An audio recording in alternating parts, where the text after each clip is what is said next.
Kata orang kalian yang selalu kayak gini, terus masih pakai baut, udah kayak zaman tuh. Yuk ganti jadi frameless.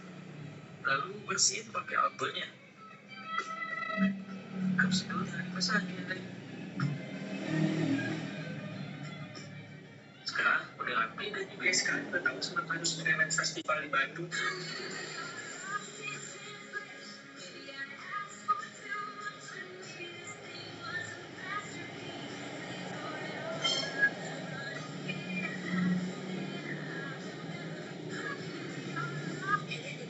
Dari kecepatan sama cowok. Oke, I'm fine. Kencana.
Waiting.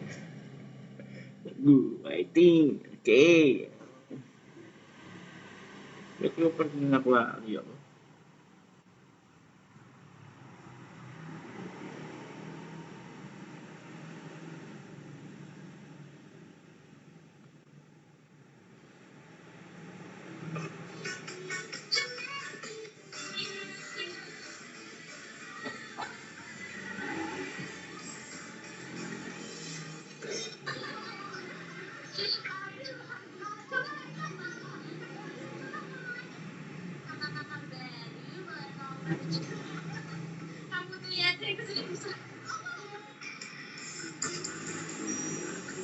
Oke, kita susun strategi untuk mengarah ke lapangan. Don, siapkah? Berapa total jumlah siswa di Dokona School? 500 kan? Kalau tahu si Sapi. Siap, gua habis WA kepala sekolah. Oke, kerja lu bagus, tapi jangan harap gaji gede. Lanjut. Berapa jumlah siswa betina? Kucing kali. Sudah lu nurut aja. 200 nah. Siswa betina 200, siswa jantan 200. Yang jantan 200 juga. 200 juga nah. 100 apa? Masih diragukan kelaminnya nah. Oke, sesuai data yang bagus. 200 siswa jantan di Dokona School. Salah satunya adalah orang ini. Berdasarkan foto profil yang sudah kita beli. Benar buat tato ya? Iya, tadi mau bikin tato, butterfly. Aku tuh pas foto jadi lama. Apa jadi? Makanya, ini bangun tangan aku ya. Tadi di rumah kayaknya nggak gede, Pak. Misalkan ya. Aduh, nggak sopan paharnya.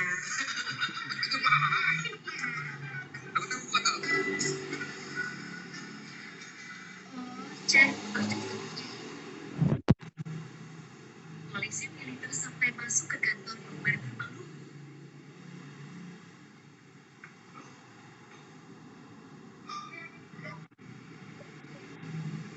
Sebenarnya ada apa tadi?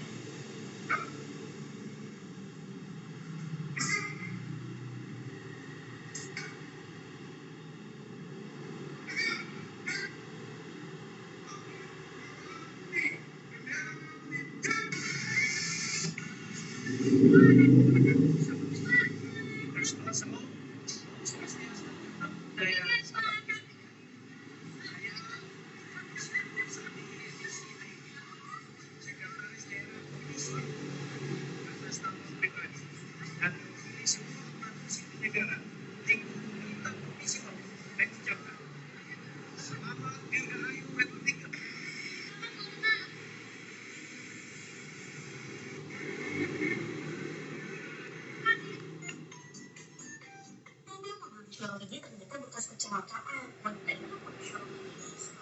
Tiba-tiba juga mobil-mobil yang udah diperbaiki. Ada mobil-mobil yang dijual murah. Sebab mesti ketinggalan. Makanya protes sama dia malam-malam. Langsung aja dijual murah. Soalnya mobil-mobil ini emang bekas kecelakaan. Dan emang benar.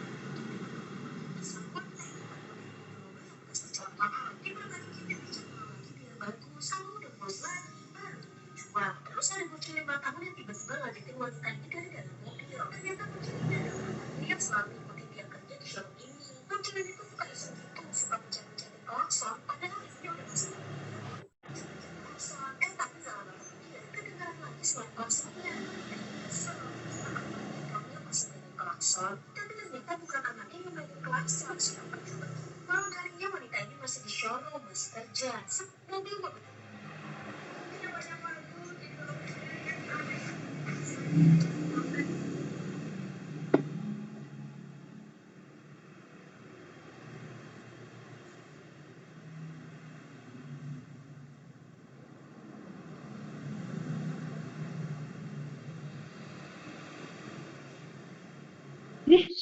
Mancing.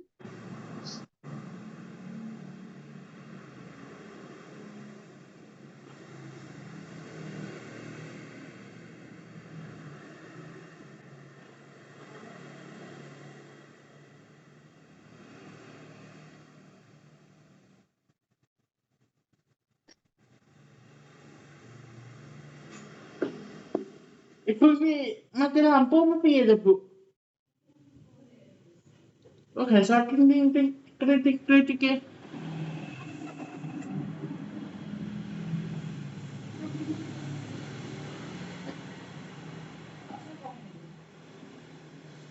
Apa sih ya? Ora, aku ya HP.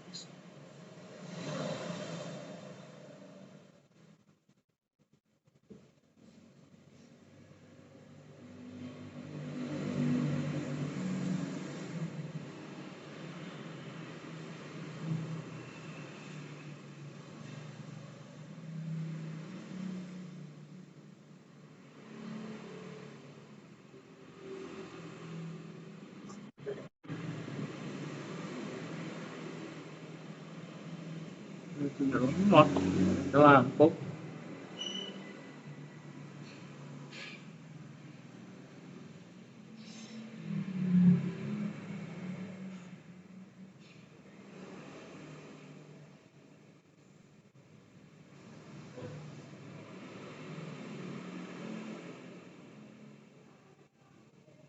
Mungkin teman-temannya bisa diinfo ya agar bisa segera join.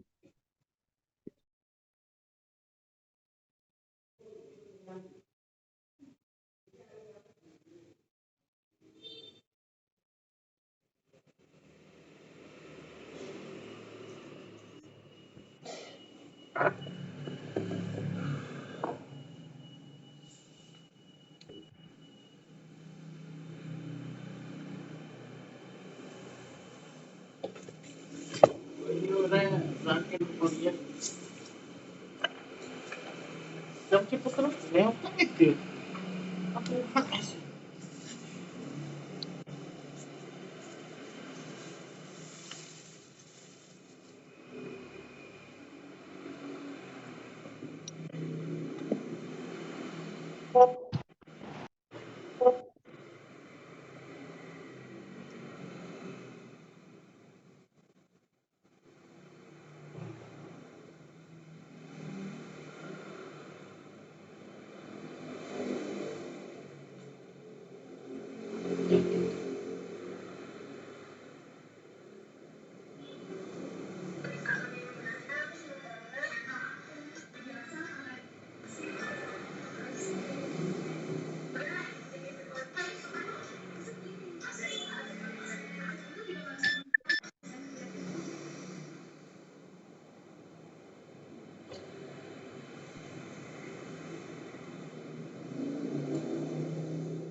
Apa numpang kan? Apa? Nyawar mati nih. Tapi kok ini bapak ini sebelah mana nyawar? Tapi jadi alirannya. Tapi nanti kita cuma pakai.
Ini kan mbak ini wis jaluk jane, tapi aku kok misoi. Saya tulisannya ke, aku mau cek kursus.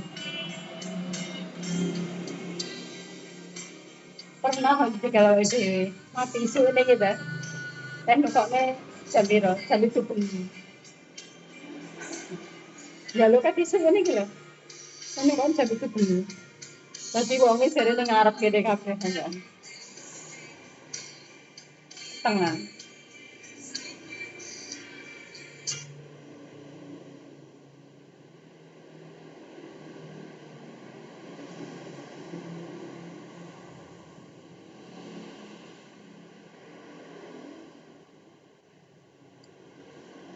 Tapi ya, sumber apa? Itu enggak kalau paketan apa itu mungkin tak paketannya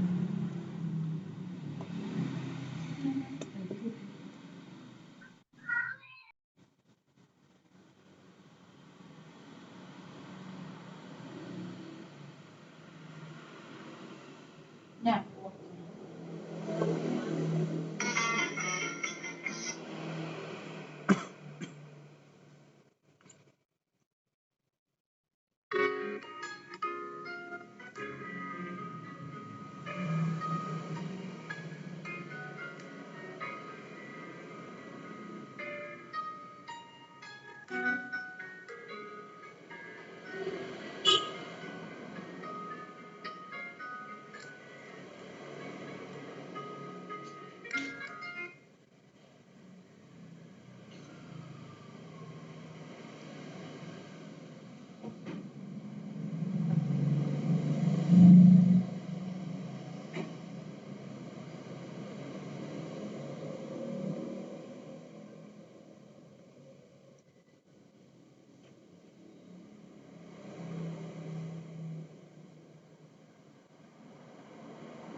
ini jago kesayap nih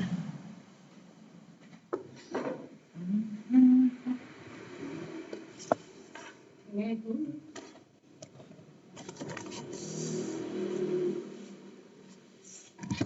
kita aman lagi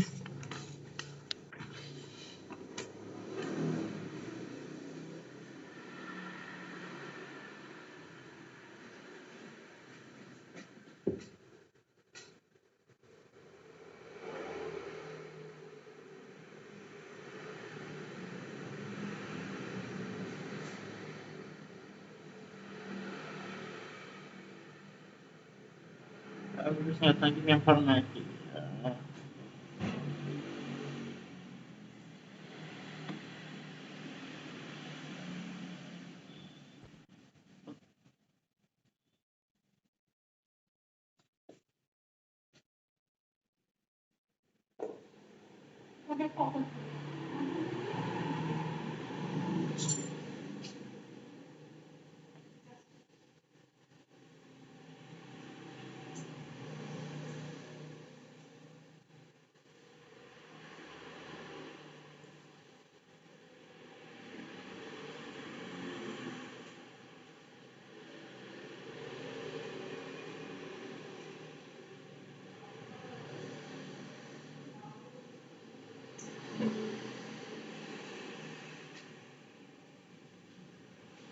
Oke, ini mau dimulai saja. Masih kurang 50 mahasiswa yang belum hadir. Kurang 40. Mau dimulai? Dimulai saja, Pak.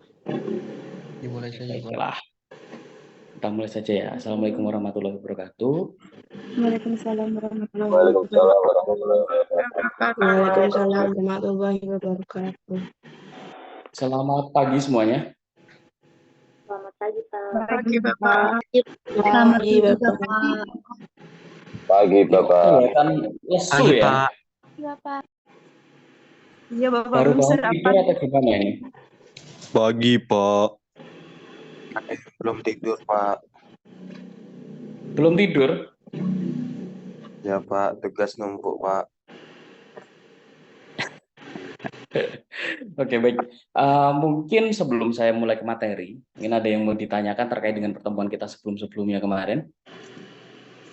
Silakan kalau misalkan ada pertanyaan. Hari ini ada yang mau presentasi nggak? Atau nggak ada?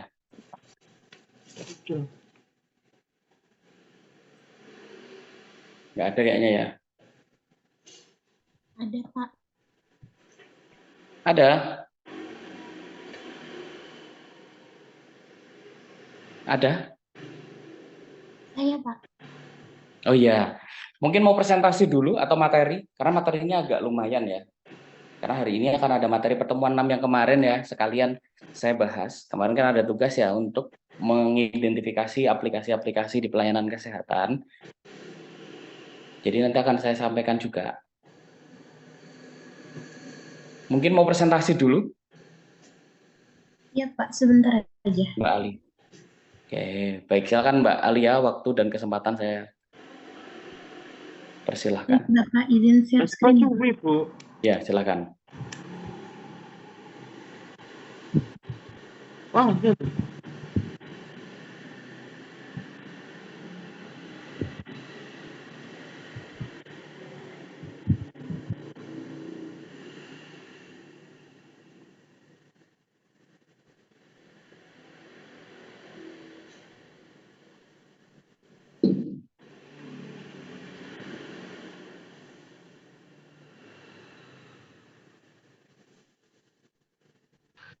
Baik, Assalamualaikum warahmatullahi wabarakatuh. Waalaikumsalam warahmatullahi wabarakatuh. Waalaikumsalam warahmatullahi wabarakatuh. Perkenalkan, nama saya Alia Nur Afifa dengan NIM 10 12 30 11 dari Prodi S1 Farmasi. Di sini saya akan mempresentasikan tentang single punch.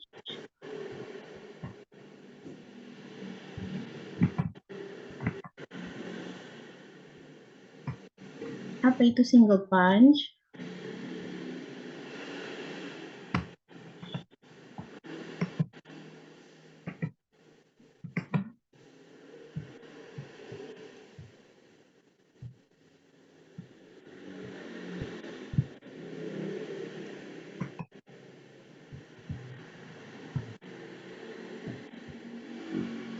Single punch merupakan alat mencetak obat tablet dari berbagai jenis bahan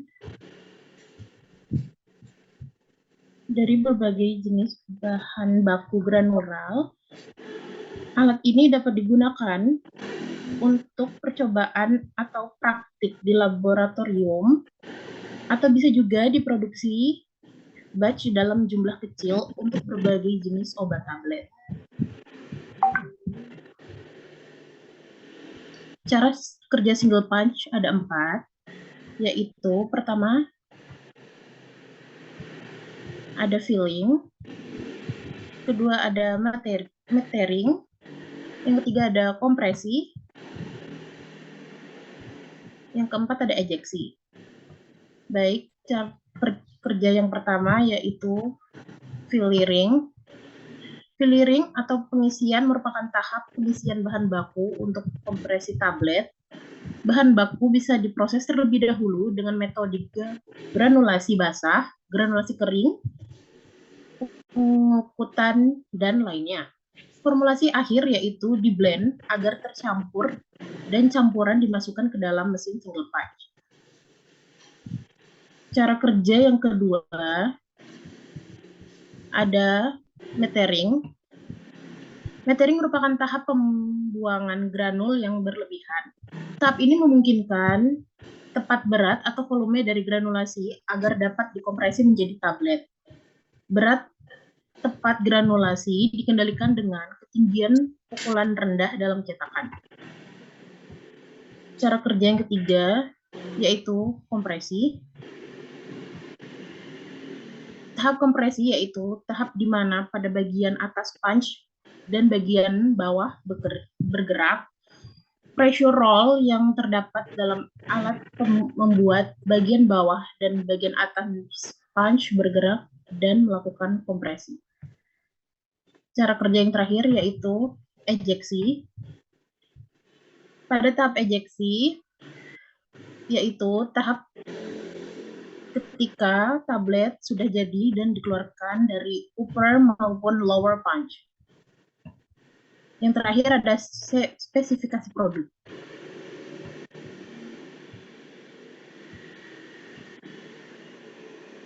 Single punch berasal dari Shanghai, Cina, dengan model TDP 1,5 dengan tipe single punch.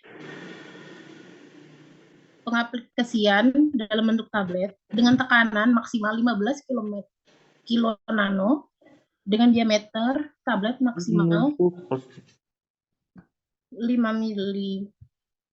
mm dengan kedalaman 12 mm, tebal tablet maksimal 6 mm, kapasitas produksi 5.000 pieces per jam dengan power 550 watt dan 1.400 row per menit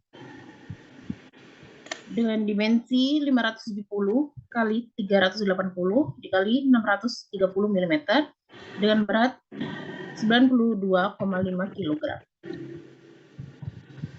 Sekian presentasi dari saya. Terima kasih.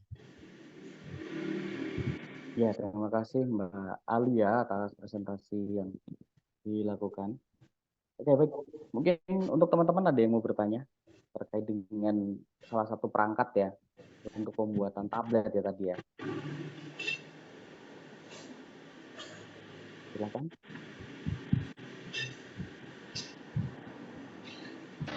Ada yang mau bertanya?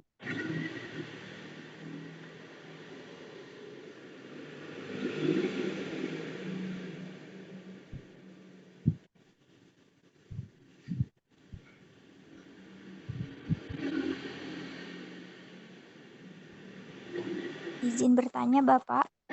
Oh ya, silakan Mbak Lutfi. Kalau semisal biasanya kan saya memakai secara manual untuk memasukkan obat di kapsul kan, Pak. Jika untuk menggunakan alat tersebut, berapa persen keakuratan yang diperoleh? Terima kasih. Pertanyaan untuk Mbak Lutfi ini prodi apa? S1 Farmasi. Terima kasih Mbak Lutfi.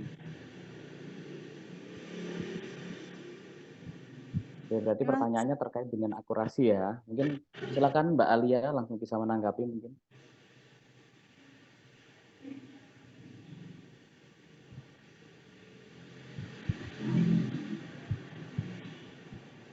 Ya baik, saya akan menjawab pertanyaan dari keakuratan dari aplikasi single punch ini tidak sampai 100% karena single punch ini merupakan alat yang tidak terlalu besar karena digunakan untuk percobaan atau praktik di laboratorium atau bisa juga diproduksi batch dalam jumlah yang kecil. Jadi mungkin keakuratannya di bawah 90%.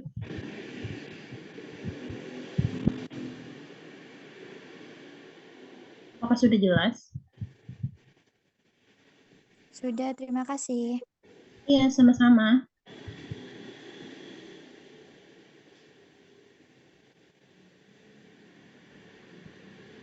Permisi Ada lagi yang Alia mau bertanya?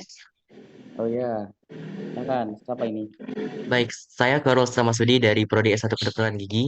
Saya mau bertanya, apakah teknologi single punch dalam mesin tablet dapat menghasilkan tablet dengan tingkat kekekalan yang memadai untuk bahan aktif yang sensitif terhadap tekanan atau panas yang tinggi selama proses pembuatan tablet? Cari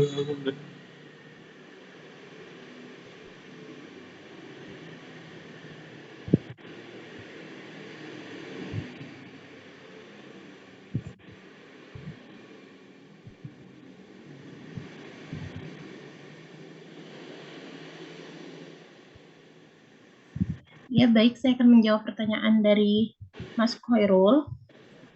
Single punch tidak bisa karena dia memiliki tekanan maksimal 15 kilo nano dan itu kecil, jadi dia tidak bisa dengan berbahan yang sensitif yang panas tadi itu, Mas. Karena dia merupakan alat yang kecil, jadi dia hanya bisa dengan bahan-bahan granular.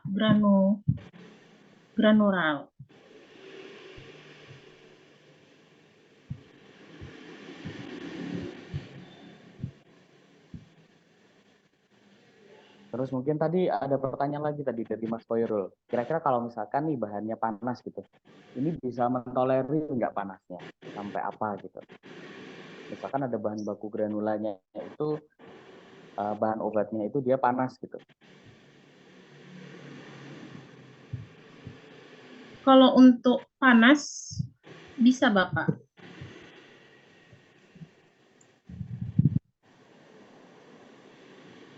Oke, kalau panas bisa ya ini ya. Kayaknya bahannya juga bahan logam ya ini. Iya, Bapak.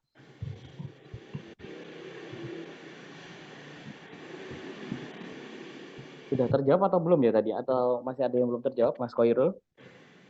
Untuk yang pertama sudah kejawab, Pak. Cuman untuk yang tentang penekanan suhu nih, kan pasti ada resiko degradasi atau penurunan aktivitas bahan aktif akibat penerapan tekanan yang signifikan atau peningkatan suhu selama kompresi.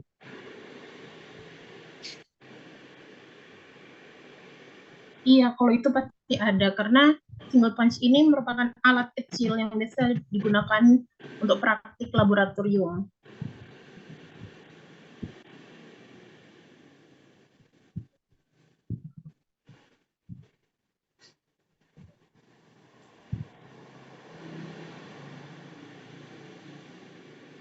Apakah sudah jelas? anak udah senang. Sudah. Terima kasih Alia. Iya, sama-sama. Ya, Mbak Alia ini tadi terkait dengan tekanan ya. Tekanannya tadi 15 kilo KN ya. N-nya tadi apa? Kilo nano. Nano ya, bukan Newton ya.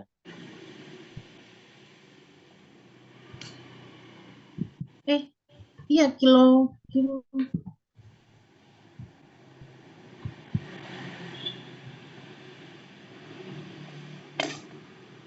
Newton atau nano? Ini saya juga kepo sebenarnya dengan alat yang sudah dipaparkan sama Mbak Alia ini. Saya coba mengetahui nih 1 KN itu berapa kilo gitu tekanannya.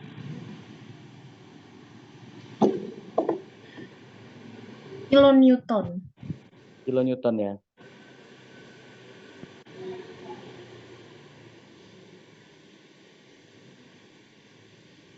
Ini lumayan gede loh ternyata. Iya, Bapak. 15 kilonewton itu sama dengan 1529 kilovolts atau kF ya. Iya, Bapak. Jadi dia bisa memproduksi. Jadi ini tekanannya kayaknya lumayan apa? Keras gitu. Lumayan powerful. Iya.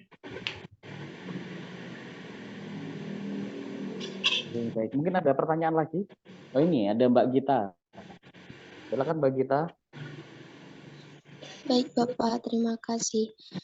Mbak Lutfi izin bertanya, boleh disebutkan dan mungkin dijelaskan sedikit saja secara singkat bagian-bagian dari alat ini beserta fungsinya, tapi sedikit saja enggak apa-apa. Secara singkat, gimana sih cara dia bekerjanya gitu, beserta itu. Terima kasih.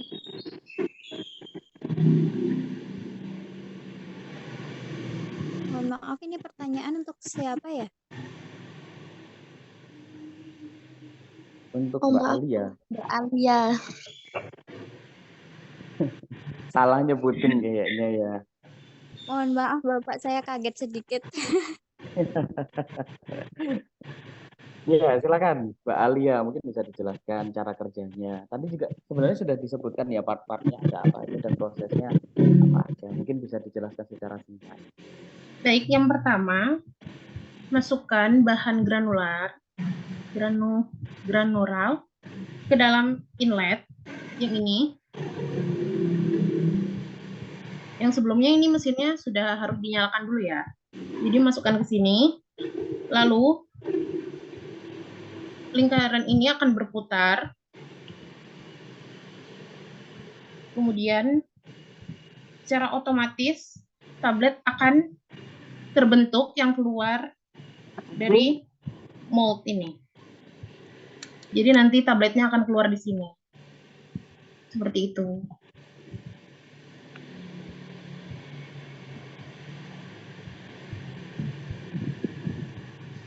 Kalau nama bagian-bagiannya, Mbak? Ya baik, di sini inner. Ini namanya runner. Ini mold. Ini belt. Kemudian di sini ada tombol on off. Tempat penampungan obat ini namanya outlet plate.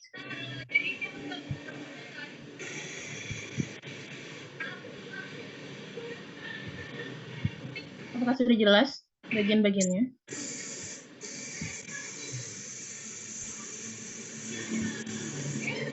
Sudah, terima kasih ya Mbak. Ya, sama-sama.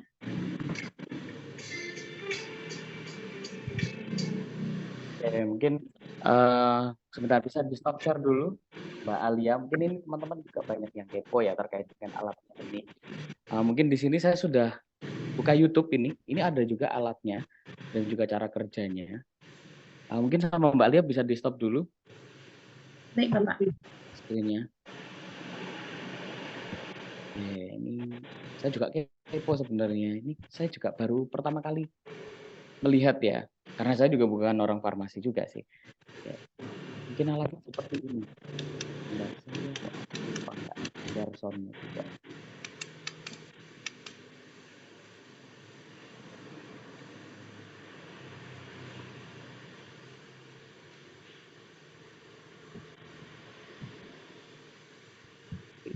Kelihatan ya? Kelihatan? Kelihatan, Mbak.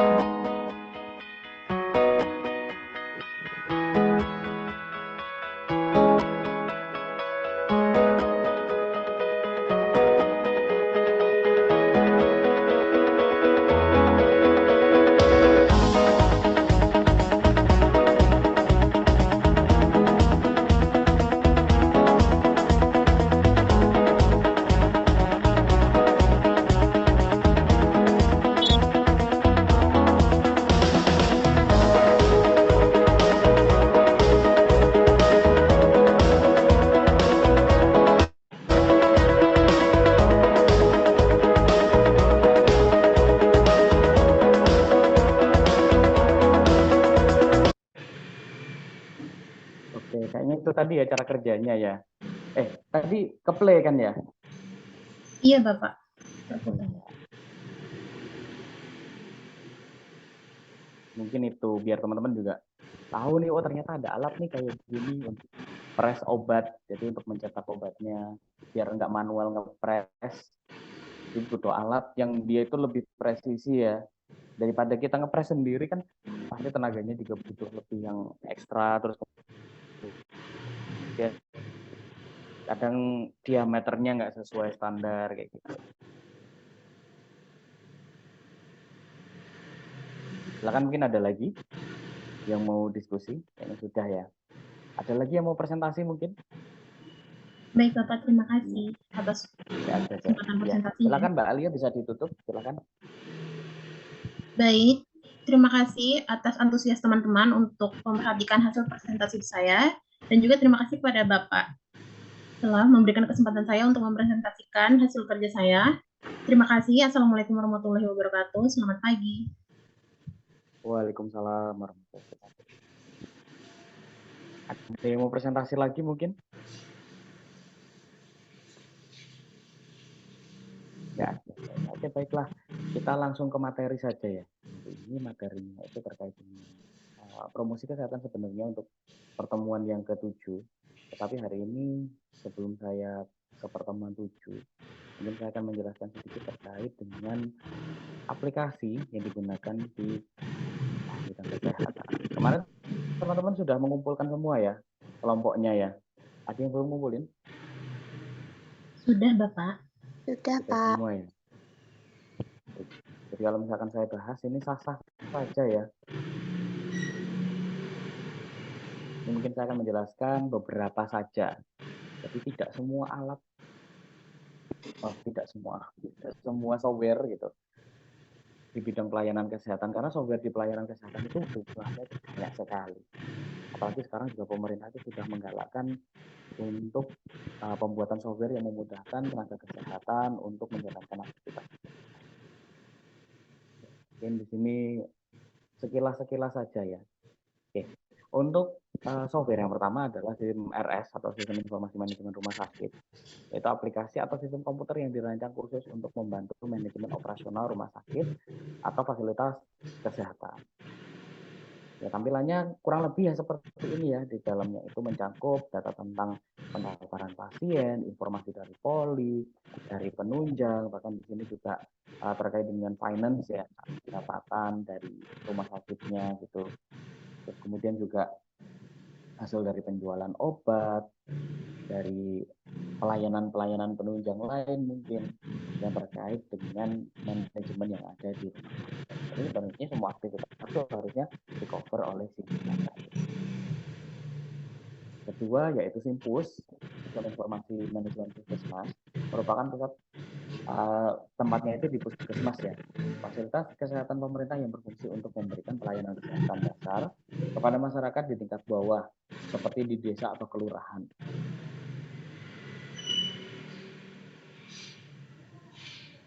Oke, sistem ini juga membantu dalam pengelolaan data kesehatan masyarakat, perencanaan program kegiatan, dan pemantauan kinerja puskesmas. Jadi selain kegiatan pelayanan yang ada di puskesmas itu juga memiliki kewajiban untuk membuat kegiatan atau menyelenggarakan kegiatan termasuk sosialisasi, kemudian juga mungkin terkait dengan pencegahan gitu ya, edukasi kepada masyarakat terkait dengan bagaimana cara hidup lebih sehat. Dan sekarang juga lagi tren-trennya itu adalah stunting. Jadi dari puskesmas itu memberikan penyuluhan terkait dengan bagaimana cara memberikan gizi yang seimbang kepada anak-anak. Nah, di Indonesia kan pengennya nanti di 2025 itu bebas stunting. Seperti itu. Nah, kegiatan-kegiatan yang dilakukan oleh puskesmas tadi itu juga dilaporkan. Nama kegiatan apa, sasaran targetnya itu siapa saja, jumlah targetnya berapa, kemudian nanti yang datang itu jumlahnya berapa, itu semuanya harus dilaporkan. Ini contoh untuk sistem informasi manajemen puskesmas di dalam puskesmas pelosok Klaten ya. Jadi kurang lebih isinya ya terkait dengan asuransi juga, ada pendaftaran, ada pemeriksaan di bagian umum, poli gigi, kesehatan ibu anak, laboratorium dan seterusnya. Dan juga di sini ada terkait dengan obat, jadi manajemen obat stoknya berapa, obatnya ada berapa jumlahnya di sana, namanya apa, itu semuanya itu diatur di bagian farmasi yang ada di sini. Kemudian di sini juga ada master data digunakan untuk penjadwalan antrian dan juga petugas yang ada. Di sini juga ada menu laporan, ada dashboard, dan satu seterusnya. Jadi kalau bagian laporan ini biasanya yang dilaporkan untuk kegiatan internal maupun eksternal. Jadi internalnya itu biasanya digunakan pihak puskesmas untuk melakukan evaluasi terhadap pelayanan yang diberikan. Tapi kalau misalkan dibutuhkan untuk pelaporan ya biasanya LP1 ini pelaporannya itu ke dinas kesehatan kota maupun kabupaten. Karena di sini puskesmasnya itu puskesmas pelosok Klaten, ada di kabupaten sendiri, berarti dia nanti pelaporannya itu ke dinas kesehatan kabupaten. Kemudian di sini juga ada kelola akun, info portal, dan juga lokal. Jadi untuk mengelola misalkan ganti password dan seterusnya itu ngeceknya di sini. Ya, berikutnya ada aplikasi konsultasi. Aplikasi telemedicine adalah aplikasi yang memungkinkan pasien untuk menerima layanan medis dan konsultasi dokter melalui teknologi seperti video conference, obrolan teks, dan juga telepon. Ini interface-nya seperti ini. Ini contoh yang saya ambil itu dari Halodoc. Jadi di situ kita bisa chat dengan dokternya. Kemudian kita juga bisa mendapatkan pelayanan yang lainnya ya, misalkan dari laboratorium, terus kemudian juga reservasi untuk datang ke rumah sakit. Terus kemudian di sini juga mungkin informasinya nggak muncul di sini ya, terkait dengan asuransi itu juga ada di sini. Tapi biasanya asuransinya itu lebih ke asuransi kesehatan yang swasta. Oke, berikutnya ada aplikasi namanya Inasi Digis ya. Jadi sistem Inasi Digis merupakan model pembayaran yang digunakan oleh BPJS Kesehatan untuk mengganti klaim yang ditagihkan oleh rumah sakit dengan menggunakan sistem paket berdasarkan hasil diagnosa penyakit yang diderita oleh pasien. Penggunaan sistem Inasi Digis dapat membantu dalam perhitungan tarif pelayanan yang lebih objektif berdasarkan pada biaya sebenarnya, dan juga sosialisasi penggunaan Inasi Digis sangat diharapkan dapat meningkatkan mutu dan efisiensi rumah sakit. Jadi Inasi Digis ini adalah salah satu aplikasi yang digunakan di rumah sakit untuk menentukan besaran biaya tagihan kepada si pasien berdasarkan paket. Jadi ini ada nih pasiennya itu terkena diabetes misalkan kayak gitu. Di Inasi Digis ini dia sudah ada paketnya. Jadi kalau misalkan dia diabetes tipenya apa gitu, ya insulinnya itu yang pakai yang merek apa, dosisnya berapa, pelayanan lainnya, biaya ini, biaya itu semuanya itu sudah ada di Inasi Digis ini. Jadi pihak rumah sakit itu langsung tahu nih, oh si pasiennya ini terkena diabetes dan dia hanya mendapatkan pelayanan ini. Jadi selain yang disebutkan di situ itu biasanya tidak di-cover sama BPJS. Jadi untuk membantu pihak rumah sakit dalam menentukan tindakan dan juga pelayanannya dia, itu butuh aplikasi namanya Inasi Digis. Kameranya seperti ini ya. Agak burem tampilan. Apa tulisannya, Pak? Oke, saya lanjutkan kembali. Berikutnya ada aplikasi JKN Mobile. Aplikasi yang terkait dengan program Jaminan Kesehatan Nasional atau JKN di Indonesia. Program JKN adalah program asuransi kesehatan nasional yang diselenggarakan oleh BPJS Kesehatan di Indonesia. Aplikasi JKN Mobile memungkinkan peserta JKN untuk mengakses berbagai layanan terkait dengan asuransi kesehatan mereka secara online. Sekarang juga aplikasi JKN Mobile ini bisa digunakan untuk reservasi kunjungan ke paskesnya teman-teman. Jadi teman-teman kalau misalkan berlangganan di dokter keluarga gitu ya, atau paskes yang sudah ditunjuk, nah teman-teman tuh bisa melakukan reservasi menggunakan aplikasi JKN. Teman-teman juga bisa melakukan pergantian dokter juga di aplikasi. Jadi misalkan nih, dokter saya ini pelayanannya nggak bagus ya, saya pengen pindah. Nah, itu bisa dilakukan di aplikasi JKN. Tapi dengan batasan kalau tidak salah 3 bulan ya untuk masa pergantiannya. Jadi 3 bulan lagi baru bisa pindah lagi. 3 bulan baru bisa pindah. Jadi tampilannya seperti ini. Di sana juga akan ada informasi-informasi kesehatan yang bisa dibaca sama pengguna JKN-nya ya. Kelebihannya ya memudahkan pengguna DKN gitu yang asuransi kesehatan, karena dia bisa tahu nih dia kelas berapa pelayanan di sana, dia bisa ngecek vaskesnya siapa, dokter giginya siapa. Kemudian kalau misalkan nih mau reservasi juga di sana nomor antriannya pun juga akan muncul di sana sudah. Misalkan saya pengen datang nih di hari apa gitu. Muncul ya, nanti dapat nomor antrian, misalkan nomor antrian 3, dan dia juga bisa memantau secara real time nomor antrian dari vaskesnya ketika dia sudah. Dan berikutnya ada aplikasi dokter keluarga. Aplikasi dokter keluarga adalah aplikasi yang dirancang untuk membantu dokter keluarga atau praktisi medis dalam menjalankan praktek mereka. Aplikasi semacam ini dapat mencakup berbagai fitur yang memungkinkan dokter keluarga untuk mengelola jadwal pasien, catatan medis, resep obat, dan komunikasi dengan pasien. Nah, aplikasi dokter keluarga ini digunakan untuk dokter yang biasanya itu melakukan praktek secara mandiri biasanya. Jadi tampilannya seperti ini ya, tampilannya lebih simple banget. Jadi dokter itu bisa petugasnya yang ada di sana biasanya ada petugasnya sendiri ya. Jadi bisa melakukan pendaftaran, terus kemudian juga cetak kartu pasien biasanya. Terus kemudian juga di sini ada informasi terkait dengan pendapatannya dia, kunjungan, sama antrian-antrian. Ini biasanya digunakan untuk praktek dokter mandiri. Oke, berikutnya ada aplikasi Satu Sehat. Satu Sehat adalah platform pertukaran data kesehatan terintegrasi nasional yang dikembangkan bersama oleh Kementerian Kesehatan Republik Indonesia, Kominfo, Komite Penanganan COVID-19, Pemulihan Ekonomi Nasional, dan Kementerian BUMN. Jadi ini sebenarnya Satu Sehat ini banyak lapisan organisasi pemerintah yang bergerak ya, dan juga memiliki andil dalam pengembangan Satu Sehat. Satu Sehat merupakan platform penghubung sistem yang mengintegrasikan data kesehatan individu antar vaskes pelayanan kesehatan dengan bentuk rekam medis elektronik guna mendukung interoperabilitas data kesehatan melalui standarisasi dan juga digitalisasi. Jadi di Satu Sehat ini ketika teman-teman sudah berkunjung di rumah sakit sambilan misalkan gitu, di rumah sakit sambilan tuh ternyata si meresnya itu sudah terdaftar di Kementerian Kesehatan dan juga bisa melakukan interoperabilitas dengan Satu Sehat. Jadi informasi rekam medis elektroniknya teman-teman bisa masuk di Satu Sehatnya teman-teman. Dan mungkin juga sudah pernah kita bahas ya. Ini tampilannya seperti ini. Ini ada upload vaksin juga ya. Yang dulu itu masih kita gunakan untuk upload vaksin. Berikutnya ada sistem rujukan terintegrasi atau SISRUTE. Adalah aplikasi dan media informasi yang menghubungkan data pasien untuk memperoleh rujukan dari tingkat fasilitas kesehatan rendah ke tinggi.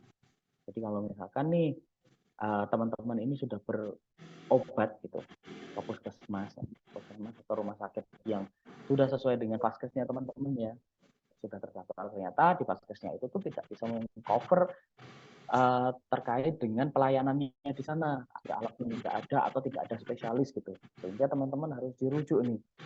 Nah, teman-teman ketika dirujuk nanti dari rumah sakit yang terkait atau vaskes yang terkait ya nanti akan masuk di SISRUTE ini untuk melakukan rujukan. Jadi teman-teman langsung datang, harusnya langsung datang sih karena sudah digital ya. Jadi langsung datang ke rumah sakit rujukannya tanpa membawa dokumen apapun. Biasanya hanya berarti biasanya membawa identitas yang ditunjukkan di sana. Terus kemudian teman-teman bisa mendapatkan pelayanan di rumah sakit. Oke, ini tampilannya seperti ini untuk login-nya. Oke, berikutnya ada sistem informasi rumah sakit online atau SIRS ya. SIRS ini membantu rumah sakit dalam melakukan pelaporan pasien dengan cepat. Aplikasi ini memungkinkan rumah sakit untuk melaporkan data diri pasien, data tenaga kerja di rumah sakit, hingga data rekapitulasi pelayanan yang berhubungan dengan penyakit komplikasi pada pasien rawat inap. Oleh karena itu, SIRS juga penting bagi Anda memiliki aplikasi penunjang Smart Hospital. Jadi, SIRS ini adalah sebuah sistem informasi yang memudahkan rumah sakit untuk melakukan pelaporan. Jadi secara bertahap gitu ya, selama 1 tahun itu rumah sakit itu wajib untuk melakukan pelaporan. Ada yang laporannya itu tahunan, ada yang laporannya bulanan. Sama halnya yang ada di puskesmas. Kalau di puskesmas itu ada yang namanya LB ya, LB1, LB2, LB3, LB4 gitu. Kalau LB1 itu biasanya berisi data penyakit pasien yang di puskesmas itu yang harus dilaporkan secara setiap bulan gitu. Tapi ada juga LT atau laporan tahunan yang harus dilaporkan oleh si puskesmasnya. Nah, di rumah sakit itu juga ada. Namanya adalah RL1, RL2 sampai RL5. Nah, terkait dengan RL1 itu informasinya itu terkait dengan data dasar rumah sakit. Terus kemudian juga ada RL2 terkait dengan ketenagaan ya, jadi dokternya ada berapa, perawatnya ada berapa, terus kemudian petugas non medisnya itu ada berapa, itu semuanya itu harus dilaporkan. Terus kemudian juga ada RL5 ya, terkait dengan laporan bulanan yang harus dilaporkan oleh rumah sakitnya terkait dengan rumah sakit, kunjungan rawat jalan, 10 besar penyakit, ini harus dilaporkan secara bulanan. Kalau sesuai dengan aturan dari pelaporan menggunakan RL ini. Oke, terus berikutnya ada Siranap. Siranap memuat informasi berkaitan dengan informasi data ketersediaan tempat tidur isolasi dan tempat tidur ICU COVID-19 di rumah sakit. Informasi yang disajikan mencakup seluruh Indonesia dan disajikan secara real time dan online, sehingga dapat diakses dengan mudah oleh semua masyarakat umum. Jadi Siranap ini adalah sistem informasi yang menampilkan berapa jumlah bed yang tersisa. Jadi biasanya di rumah sakit itu ada bed ya yang sedang longgar gitu ya, tidak terpakai, terus dia itu bednya itu kelas apa gitu, nanti bisa diakses di aplikasi Siranap. Tampilannya seperti ini dashboard keaktifan rumah sakit mengisi Siranap. Yang nanti akan saya buka juga ya.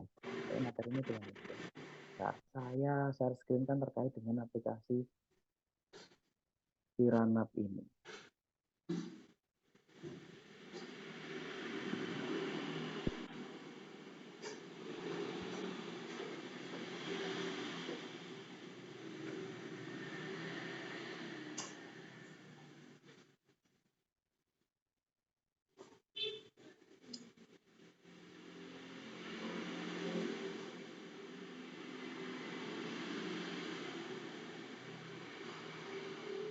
Aksesnya pakai Yankes, Kemenkes.go.id Siranap. Nanti misalkan nih ada pasiennya nih pasien non COVID, kemudian saya pengen ngecek nih di wilayah Jakarta. Saya pengennya ngecek di Jakarta Pusat. Akan muncul nih jumlah rumah sakit yang sekarang itu ada bed yang tersedia ya. Jadi di kota Jakarta sekarang itu ditemukan 6 rumah sakit yang bednya itu bisa direservasikan gitu ya, bisa dipakai. Ya, ada 6. Di sini juga diupdate 2 jam yang lalu ya. Ada RSUPN Dr. Cipto Mangunkusumo, ada Rumah Sakit Primaya PGI Cikini dan seterusnya. Ini diupdate kurang dari 1 menit, berarti barusan gitu. Di kelas 3, ruangannya namanya Edelweiss ya. Tersedia berapa jumlah bed yang kosong, dan ini ada waktu kapan dia diupdate. Ada bed detailnya. Nah, fasilitas rawat inapnya yang ada di RSUP Cipto Mangunkusumo. Kita mau ngecek lagi nih, misalkan di Jawa Timur. Cek di wilayah mana, ke kiri di kota. Ataupun di kota nggak ada yang free.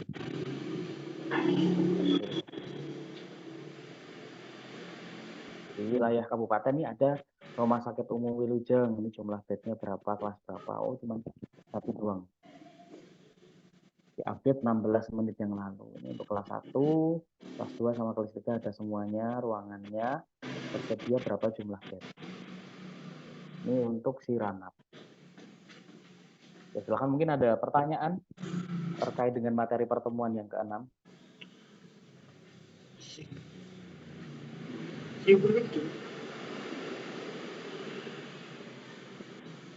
Oke, baiklah. Kalau nggak ada, kita lanjut ke pertemuan ke-7 ya, harusnya. Oke, pertemuan ke-7 Hari ini kita akan membahas terkait dengan promosi kesehatan atau promkes. Ini teman-teman juga sudah sering dengar mungkin.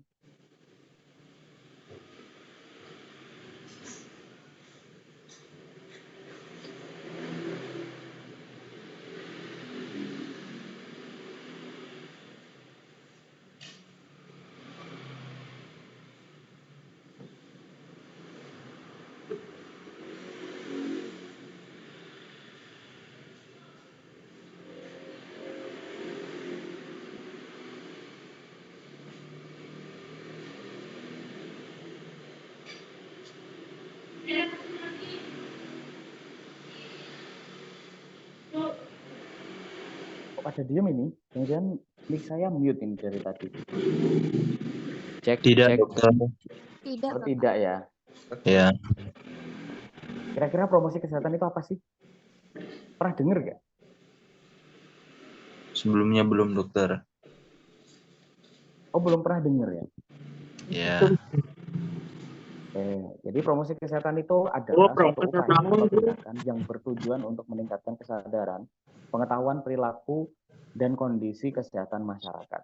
Menurut WHO, promosi kesehatan adalah promosi mengupayakan individu dan masyarakat. Jadi targetnya itu ada individu, ada masyarakat untuk meningkatkan kemampuan mereka mengandalkan faktor-faktor yang mempengaruhi kesehatan sehingga dapat meningkatkan derajat kesehatan. Jadi tujuan dari promosi kesehatan sendiri itu adalah memberikan kesadaran kepada masyarakat nih. Jadi masyarakat nih biasanya tuh dia tidak terlalu aware terhadap kebersihan lingkungan gitu. Jadi tugas dari orang yang memberikan promosi tadi bisa melakukan edukasi kepada masyarakat bahwa kesehatan lingkungan itu penting. Nanti kalau misalkan dia tidak memperhatikan terkait dengan kesehatan tadi, itu nanti apa yang bahaya yang bisa didapatkan semacam gitu. Jadi kita memberikan kesadaran kepada masyarakat terkait dengan pentingnya untuk menjaga kesehatan, baik kesehatan secara pribadi, kesehatan lingkungan, ataupun kesehatan jasmani rohani. Itu tujuan dari promosi kesehatan. Jadi kalau misalkan nih teman-teman ini dari kedokteran gigi, dan teman-teman kedokteran gigi itu bisa melakukan promosi kesehatan berupa bagaimana cara menyikat gigi yang benar itu seperti apa. Karena masyarakat di Indonesia tuh banyak yang nggak tahu bagaimana cara menggosok gigi yang benar gitu. Kadang itu mereka menggunakan sikat dengan berbahan yang keras gitu, yang bahkan dia nanti bisa merusak gigi. Kemudian juga pasta gigi itu kan juga mempengaruhi ya bagaimana cara memilih pasta gigi yang baik itu seperti apa. Kondisi mulut kita kan juga ada variatifnya ya, nggak semuanya itu kan cocok. Kadang itu juga ada gigi yang sensitif tuh harus gimana cara treatmentnya. Kadang juga orang itu ini sejauh saya survei ya, orang-orang itu kalau misalkan dia ketika melakukan sikat gigi terus kemudian dia terlalu menekan dan keras gitu ya, itu kan bahkan bisa merusak gigi kita gitu. Karena dalam menggosok gigi pun ada pola yang harus diterapkan di sana agar giginya juga bersih, bisa masuk ke sela-sela kayak gitu. Nah itu masyarakat itu banyak sekali yang belum teredukasi terkait dengan itu tadi. Itu contoh yang bisa diterapkan di kedokteran gigi. Bahkan dari segi psikologi mungkin nih, dari teman-teman psikologi juga bisa memberikan penyuluhan gitu kepada masyarakat bagaimana cara menangani misalkan kalau ada anak nakal, kalau anaknya nakal, anaknya malas belajar, macam kayak gitu tuh bisa dilakukan edukasi biar orang tua itu juga tahu, oh kalau misalkan anaknya seperti ini nanti nggak boleh nih dikasih perlakuan yang seperti ini, takutnya nanti ketika orang tuanya salah memperlakukan anaknya gitu ya, salah memberikan tindakan gitu. Misalkan anaknya nakal gitu, itu nanti malah mengganggu psikologinya juga. Nah ini juga perlu diedukasi kepada masyarakat. Dan masyarakat tuh harusnya tuh juga mereka aware terhadap hal-hal semacam kayak gitu. Mungkin kalau orang tua yang tidak memiliki pengalaman terkait hal tersebut ya dia asal-asalan aja gitu. Itu contoh. Di farmasi juga gitu, banyak banget. Di farmasi bagaimana cara menyimpan obat dengan benar gitu. Karena masyarakat tuh kadang ya cuma disimpan doang gitu obatnya, ditaruh di laci lah atau di mana gitu. Padahal kan ada polanya ya. Ada pernah dengar kan ya yang dari farmasi ada dagu sibu. Pernah dengar nggak dagu sibu? Ini teman-teman dari farmasi mana ya? Belum pernah, Bapak. Nah, Pak. Belum pernah? Pernah, dokter.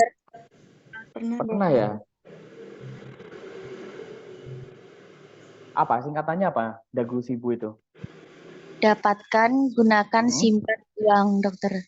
Betul sekali. Jadi kalau misalkan obat itu ada polanya, gitu. Bagaimana cara kita mendapatkannya, kapan kita menggunakannya, nyimpennya gimana, terus waktu buangnya itu juga gimana. Jadi buang itu juga ada aturannya gitu, nggak sembarangan dibuang. Takutnya malah merusak lingkungan atau makan nanti ketika dibuang kan kita nggak tahu ya obat kita dibuang di tong sampah itu sama orang lain ketika ditemukan itu mau diapain gitu. Itu sangat bahaya sekali. Jadi ada aturan-aturan dan masyarakat itu perlu diedukasi bagaimana cara melakukan penyimpanan obat, menggunakan obat. Dan kembali ya, tujuan dari promosi kesehatan. Promosi kesehatan bertujuan untuk mencegah penyakit, beban penyakit, dan meningkatkan kualitas hidup masyarakat. Cakupannya, berbagai upaya yang dapat dilakukan di tingkat individu, keluarga, komunitas, dan masyarakat secara keseluruhan. Jadi, ketika kita mau melakukan promosi kesehatan itu juga kita harus tahu nih, siapa target kita. Gitu.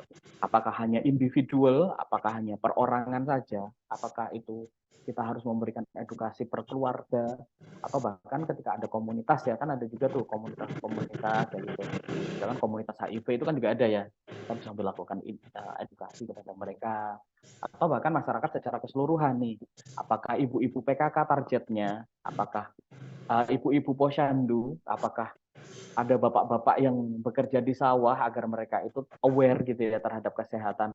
Kan kalau di sawah itu kan resikonya banyak banget ya penyakitnya ya, bagaimana cara membersihkan diri kayak gitu. Mungkin kalau ada teman-teman di sini dari kebidanan ya, mungkin bisa melakukan edukasi bagaimana cara membersihkan diri. Jadi kadang itu masyarakat itu nggak tahu. Ketika mereka berhubungan seksual gitu ya, itu bahkan badannya dia tuh harus bersih gitu, biar tidak terjadi infeksi alat kelamin gitu. Karena banyak sekali di Indonesia itu terjadi infeksi yang menyebabkan keputihan atau bahkan penyakit-penyakit kelamin yang lain. Masyarakat kadang nggak tahu. Jadi teman-teman sebagai tenaga kesehatan itu harus bisa mengedukasi. Harusnya seperti apa agar mereka nanti nggak kebablasan gitu sakitnya. Kemudian melalui promosi kesehatan diharapkan kita dapat mencapai masyarakat yang lebih sehat dan lebih sadar akan pentingnya kesehatan. Jadi pengennya masyarakat itu lebih sadar bahwa sebenarnya di lingkungan sekitar kita itu banyak penyakit yang bisa mengancam, bahkan dari hal yang sangat kecil gitu ya. Jadi masyarakat itu perlu aware, perlu perhatian gitu. Jadi kalau misalkan perhatian itu ya, paling tidak itu kita bisa memperhatikan diri kita, kesehatan dan juga kebersihan diri kita, biar orang lain itu tidak istilahnya itu mendapatkan akibat. Jadi kita bisa memulainya itu agar kita hidup sehat, mungkin cuci tangan, sering cuci tangan, terus kemudian juga kalau cuci tangannya juga pakai sabun. Biasanya kalau di tenaga kesehatan kan sering bawa hand sanitizer mana-mana agar teman-teman juga terbebas dari kuman dan juga bakteri. Banyak sih sebenarnya hal yang harus dilakukan. Kita lanjutkan lagi ya.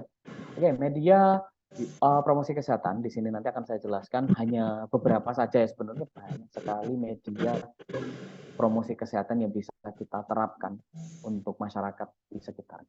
Promosi kesehatan dapat menggunakan berbagai media dan saluran komunikasi untuk mencapai audiens yang berbeda.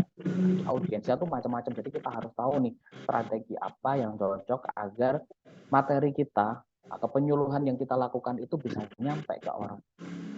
Pilihan media yang tepat akan bergantung pada target audiens, jadi targetnya siapa, tujuan promosinya itu buat ngapain, dan juga anggarannya itu berapa.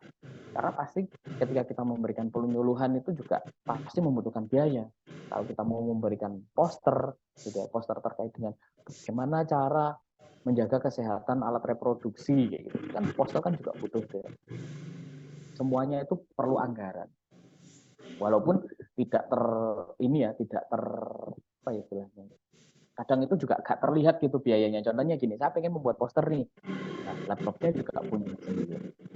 Kadang kalau kita mau bikin kan juga, kalau kita pakai laptop sendiri kan juga ada listriknya ya. Nah, itu kan kecil, tapi sebenarnya itu juga ada biayanya. Semuanya pasti ada biaya. Berikut beberapa media yang umum digunakan untuk promosi kesehatan. Yang pertama adalah media sosial atau sosial media ya, seperti platform Facebook, Instagram, Twitter, LinkedIn, dapat digunakan untuk menyebarkan informasi kesehatan, kampanye kesadaran, dan juga advokasi. Konten visual, video, dan cerita pendek sangat efektif di media sosial, karena sekarang juga masyarakat sudah melek teknologi mayoritas gitu. Kalau di daerah kota besar, nggak tahu kalau di daerah agak pedalaman, ya kita juga berharap mereka juga informasi yang disebarkan itu mereka juga dapat, dan juga mereka bisa teredukasi ya banyak, karena banyak hal sekali yang bisa didapatkan ketika kita itu bisa mengakses sebuah teknologi, terutama untuk masyarakat yang tertinggal gitu. Nah, ini contoh penyuluhan kesehatan. Di sebelah kiri ini ada cara diet sehat untuk penderita diabetes mellitus. Jadi orang yang kenal diabetes, itu tips-tipsnya seperti apa sih? Bagaimana cara kita itu agar bisa diet, tetapi juga tidak menyebabkan penyakit diabetesnya itu berbahaya gitu atau melonjak gitu ya. Terus kemudian yang kedua ini ada ayo penuhi gizi seimbang untuk cegah stunting sejak dini. Karena masyarakat di Indonesia ini masih belum terbebas dari stunting. Gitu. Bahkan memang cita-citanya dari pemerintah Indonesia itu tahun 2025 itu bebas dari stunting atau kekurangan gizi ya. Gizi yang seimbang itu seperti apa? Apakah proteinnya itu berapa persen, karbohidratnya berapa persen, lemaknya berapa persen, vitaminnya berapa persen, itu semuanya itu harus dipertimbangkan agar perkembangan dan juga pertumbuhan yang ada di tubuh itu bisa optimal. Ya, di sini juga ada peringatan seperti Hari Kesehatan Telinga dan Pendengaran Nasional, seperti ajaan-ajaan gitu ya. Biasanya itu ajaannya itu untuk bisa memberikan pengaruh gitu. Biasanya kalau telinga dan pendengaran ini lebih ke arah kesehatan pendengaran. Ini mengajak orang-orang untuk melakukan aktivitas.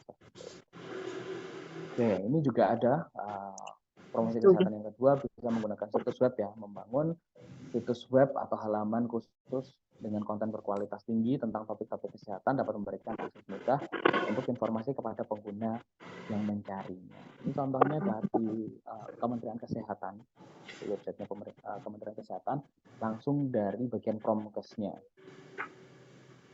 Jadi di sini juga kementerian itu juga berupaya bagaimana agar masyarakat itu terbebas dari penyakit dan tetap sehat. Ini contohnya ada juga podcast-podcast gitu ya.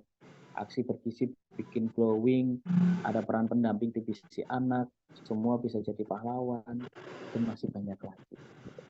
Ini biasanya itu mereka membuat sebuah judul-judul yang bisa menarik perhatian orang agar mereka itu mau mendengarkan. Contohnya dari situs web. Nah, kemarin teman-teman juga sudah membuat blog kan ya. Nah, blognya itu juga bisa dikembangkan. Bisa diisikan dengan kualitas kualitas konten yang bagus gitu ya, yang bermanfaat buat masyarakat banyak.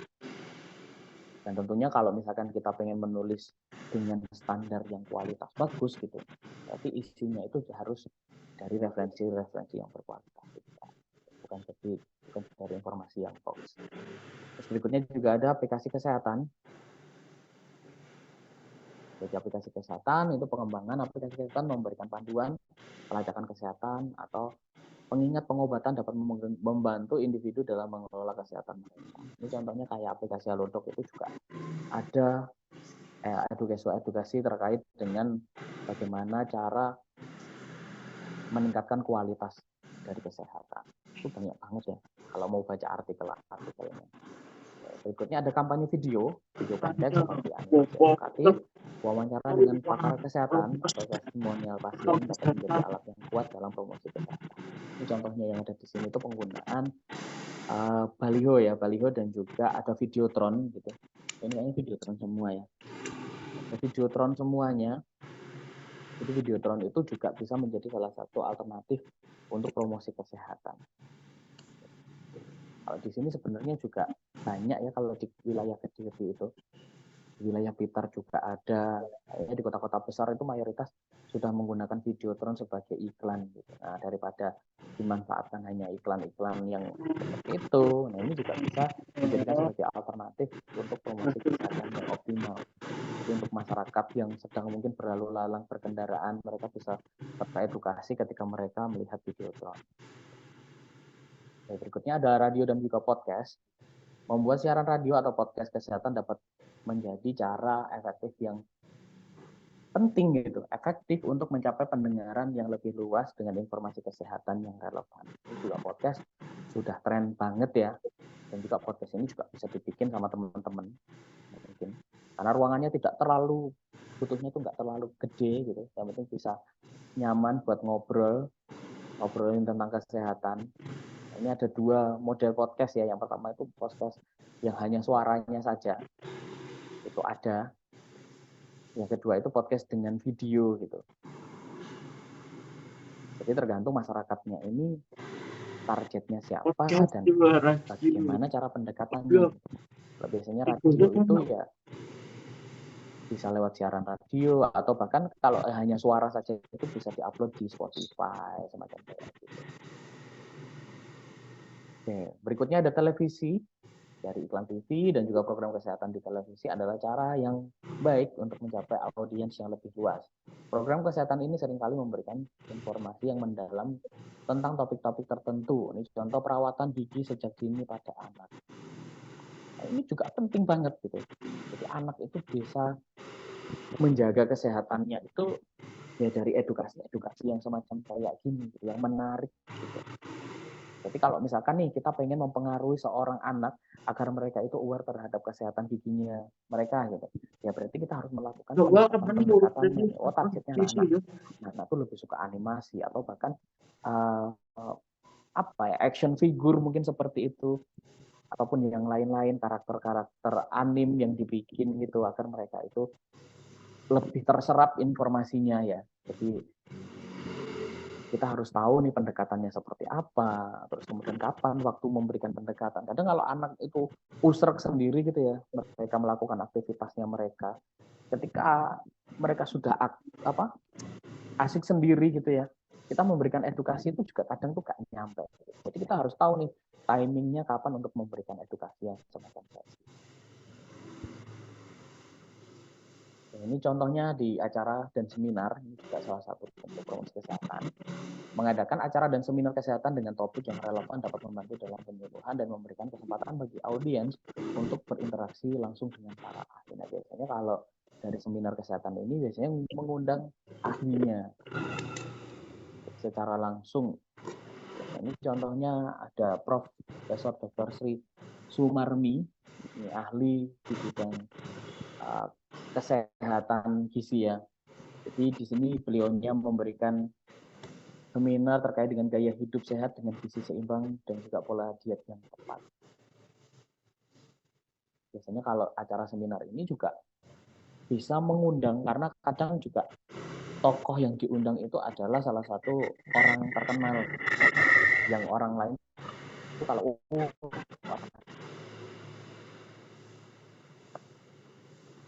agar orang itu tertarik untuk melihat seminar. Contohnya di jejaring komunitas ya, menggunakan jejaring komunitas lokal seperti pertemuan kelompok, acara komunitas, diskusi kelompok untuk memberikan informasi kesehatan dan motivasi perubahan perilaku. Contohnya ada cek kesehatan gratis. Nah, biasanya itu ada embel-embelnya kayak gitu ya.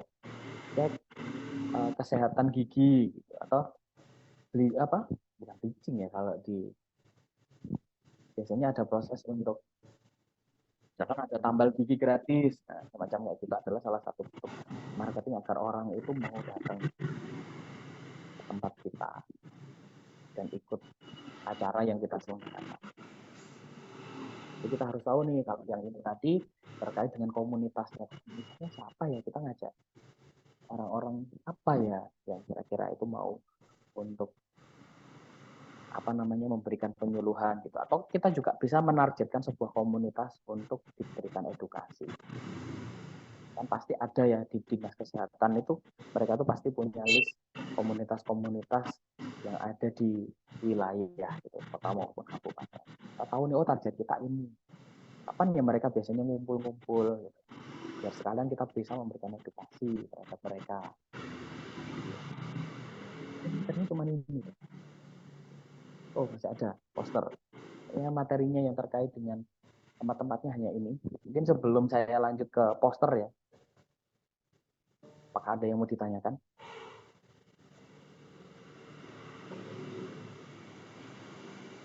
Belum ada dulu. Belum ada ya. Oke, baiklah. Oke, materi berikutnya itu terkait dengan poster kesehatan. Di sini kalau misalkan teman-teman ingin membuat sebuah poster, sebenarnya banyak sekali alternatif yang bisa dimanfaatkan. Ada banyak sekali aplikasi yang dapat digunakan untuk membuat poster dengan mudah dan kualitas profesional. Ini beberapa alternatifnya. Itu yang pertama adalah Canva. Mungkin teman-teman juga sudah banyak yang menggunakan Canva ini. Digunakan mungkin untuk presentasi, kemudian untuk membuat video, itu bisa menggunakan Canva ini. Ada juga yang menggunakan Adobe Spark, ada juga Poster My Wall, ada Pictochart, ada Photoshop, CorelDRAW, dan sebagainya. Saya ini pengennya praktek ya. Karena di slide berikutnya ini praktek seperti apa. Canva, mungkin sambil saya buka Canva. Mungkin ada yang mau ditanyakan? Canva itu ada dua jenis ya. Yang pertama, Canva menggunakan browser. Jadi kita akses browser, terus kemudian kita login di dalamnya. Nanti tampilannya seperti ini setelah login. Ada juga Canva itu versinya desktop. Jadi harus diinstal dulu filenya. Nanti kita tinggal buka aja. Nanti tampilannya seperti ini. Jadi tidak lewat browser. Nah, ini kualitasnya sama aja. Baik yang versi desktop ini maupun versi yang web. Kita yang versi web aja ya. Oke.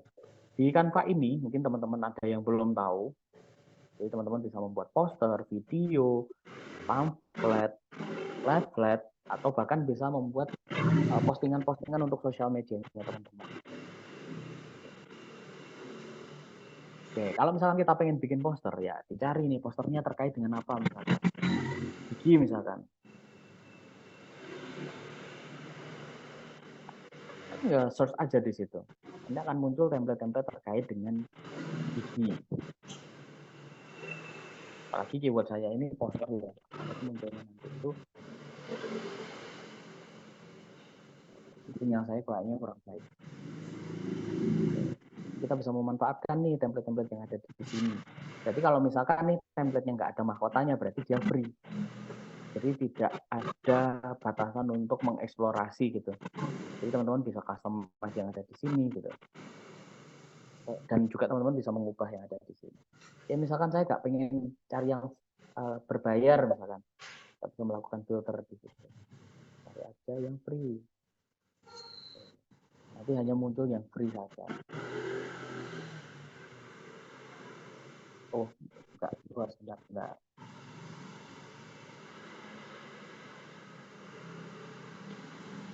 Ini pakai yang poster ya.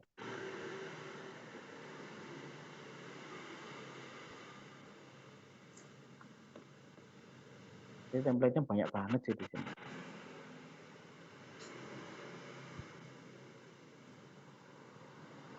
Kita tinggal pilih aja di sini.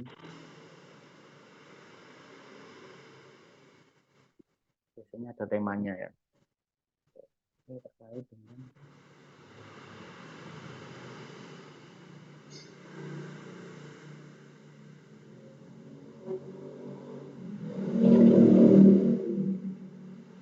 gigi ya. Ini banyak banget. Dan teman-teman bisa nyari yang bisa gratis gitu. Kalau misalkan teman-teman pengen yang pro juga bisa gitu. Silahkan bisa berlangganan atau bahkan sekarang juga banyak ya yang menyediakan pro di Shopee aja tuh harganya cuma berapa? 2.000 atau berapa gitu. Untuk bisa join di komunitas pro-nya si Canva ini. Oke, terus misalkan nih terkait dengan obat.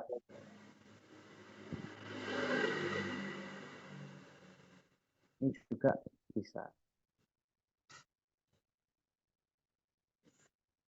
Kita juga di sini bisa customize ya, warnanya mau diganti, mau dikasih animasi, misalkan nanti outputnya itu adalah video gitu, bisa di-customize semuanya. Ini juga kalau misalkan saya nggak suka nih warnanya, ini juga bisa diedit. Ya di sini kita tinggal customize aja. Nanti kalau misalkan sudah, gitu, nanti tinggal di-share untuk diekspor. Ya, mungkin saya jelaskan dulu tuh khususnya yang ada di sini. Di sini ada desain. Jadi misalkan teman-teman pengen pilih template-nya nanti di bagian desain. Terus teman-teman misalkan pengen menambahkan objek terkait dengan objek yang mungkin tangan, atau bahkan clip art atau grafik yang ada di sini. Ini bisa pilih yang bagian elementsnya yang ada di sini. Kalau misalkan teman-teman pengen nambahin teks, berarti di bagian teks. Atasnya ada yang gede, sedengan sama kecil. Jadi kalau misalkan mau menambahkan di sini teksnya gede, kalau pengen mengganti ukurannya, kita bisa pakai yang ini, ganti warna, ganti pemformatan, ganti font, itu semuanya ada di sini. Terus kemudian juga upload ya. Nanti kalau misalkan teman-teman pengen menambahkan nih logo, gambar atau apapun, gitu, nanti bisa pakai yang upload di sini. Kalau misalkan clip artnya nggak ada nih, saya tambahkan dari sini. Kemudian bisa draw atau gambar ya di sini ya. Jadi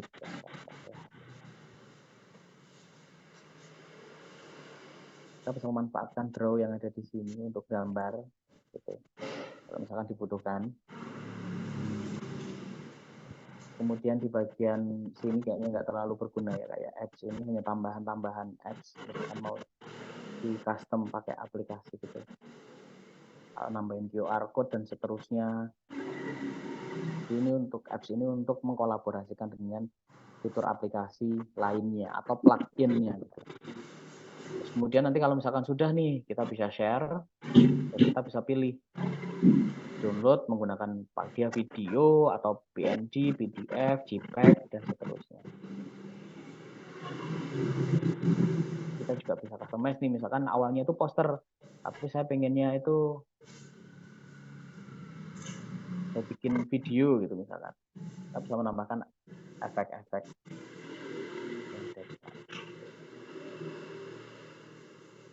Semacam kayak gini. Nanti bisa diekspor ke bentuk video. Ini digunakan untuk membuat konten-konten. Oke, dari sini ada pertanyaan atau tidak?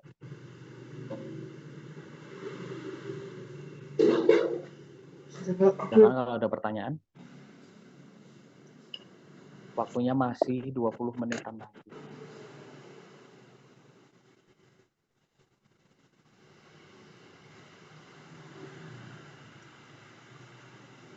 Kok pada diem jangan cek. Dengar ya suara saya ya? Dengar Bapak. Dengar, Oh, Pak. iya. Dengar Bapak. Oke, saya kira mic saya bermasalah nih. Terus nggak dengar. Oke, silakan kalau ada pertanyaan terkait dengan poster atau bahkan terkait dengan promosi kesehatan. Karena promosi kesehatan nanti itu setelah UTS juga akan dibahas lagi sama dosen satunya ya. Jadi nanti dosennya setelah UTS bukan saya lagi gitu, akan ganti dosen lain. Dan di grup sudah ada ya, jadi tinggal melanjutkan dosen berikutnya.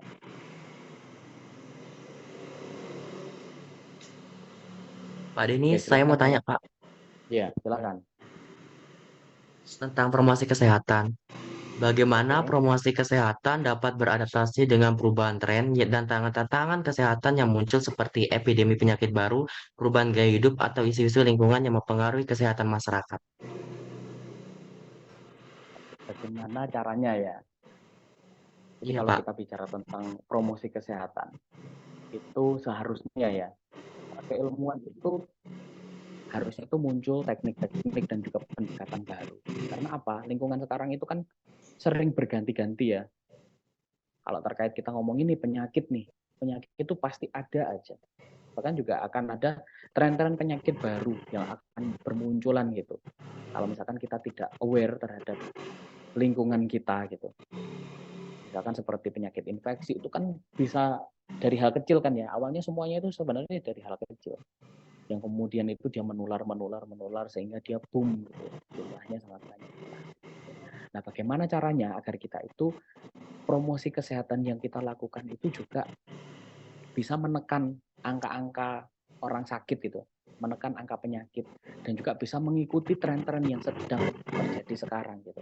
Ya pertama kita juga harus memberikan istilahnya itu pemahaman kepada masyarakat gitu. Bahwa sekecil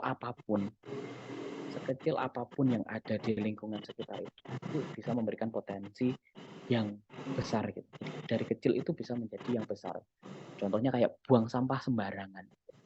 Buang sampah sembarangan itu kalau kita bicara itu ya itu kecil banget sebenarnya. Tetapi sebenarnya dampaknya itu sangat gede. Apalagi ngomonginnya itu sudah sembarangan gitu. Buang sampah di sungai itu akan membuat komunitas yang ada di sungai itu menjadi tercemar. Jadi kalau misalkan dia tercemar, makan makanan semua yang tercemar, bahkan orang yang makan misalkan hasil tangkapan ikan dari sungai itu juga akan bisa masuk ke tubuh kita gitu. Karena dia sudah tercemar. Apalagi di lingkungan masyarakat yang ada limbahnya kayak gitu. Itu sebenarnya kalau kita bicara jangan buang limbah sembarangan, itu sesuatu yang penting banget gitu.